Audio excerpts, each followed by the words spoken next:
இயேசு பார்த்துக் கொள்வார் ஊழியத்தின் சார்பிலே உங்களை சந்திப்பதிலே மிகுந்த மகிழ்ச்சி அடைகிறேன்.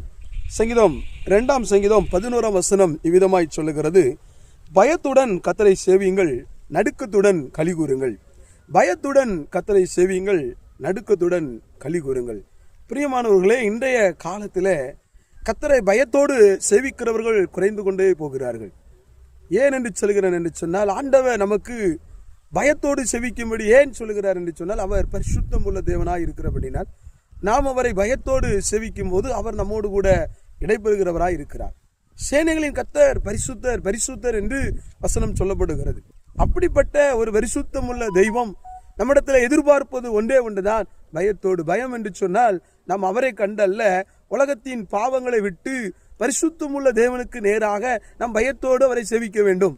ஏனென்றால் நம்முடைய தெய்வம் பாவம் இல்லாதவராக இருக்கிறபடினால் நாமும் பாவம் இல்லாதவர்களாக இருக்கும்படி அவர் நம்மளை பயத்துடன் சேவிக்கும்படி சொல்லுகிறார். இன்றைக்கு அநேகருடைய வாழ்க்கையில ஆலயத்தில் வரும்போது பயம் கிடையாது, ஆண்டவரை தேடுவதில் பயம் கிடையாது, கர்த்தருடைய பிள்ளைகள் என்ற பயம் கிடையாது, இவர்களை மற்ற மண்ணிடத்திலே பழகும் பொழுதும் பயம் கிடையாது. அப்படிப்பட்ட ஒரு வாழ்க்கை வாழுகிற வாழ்க்கையா இருக்கிறோம்.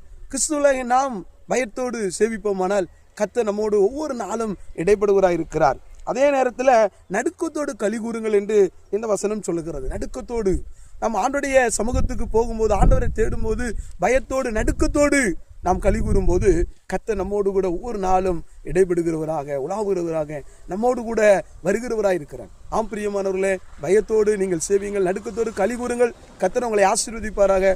God bless you.